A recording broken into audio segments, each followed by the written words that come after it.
श्रोता हजार हो चाहे गिनती के चार हो, परंतु सदैव ही हम तार सप्तक में गाइना।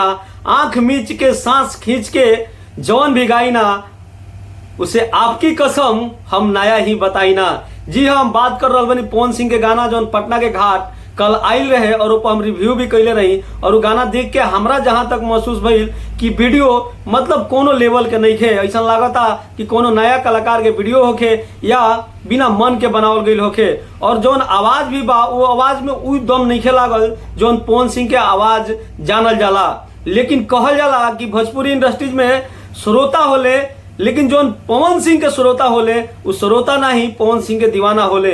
रउआ जब वीडियो देखम या देखले होखम तो ई वीडियो देख कर रउआ और जौन वीडियो पर व्यूज बा इसे आकलन कर सकतनी कि पवन सिंह कुछुओ बोल देस कुछुओ गा देस, लोग ओकरा के दीवाना की तरह सुनेला।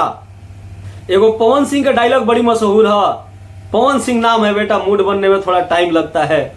और सही बात बाटे, बिना मूड के जब इतना बवाल मचैले बने और ये मूड बना के कोनो चीज में आ जास तो भाई साहब भोजपुरी में फिर बाकी लोग के जगह ना छोड़िए। तो वो लोग गाना देख ले बानी जा तो कमेंट बॉक्स में जरूर बताएं जाके गाना कैसा लागल। नहीं खींचा देख ले तो वेब म्यूजिक पे जाके रुआ ये गाना के देख सकतनी। और हम ये गाना पर रिव्यू भी कैले रहे और बहुत अच्छा सपोर्ट मिल रहा बा आप लोग के। और कैसन हमारे वीडियो लागल कमेंट बॉक्स में जरूर बताएं। और चैनल के सब्सक्राइब नहीं कैले तो सब्सक्राइब करके चैनल के साथ जुड़ जाए। और वीडियो देखे खातिर आप लोग के बहुत बहुत धन्यवाद।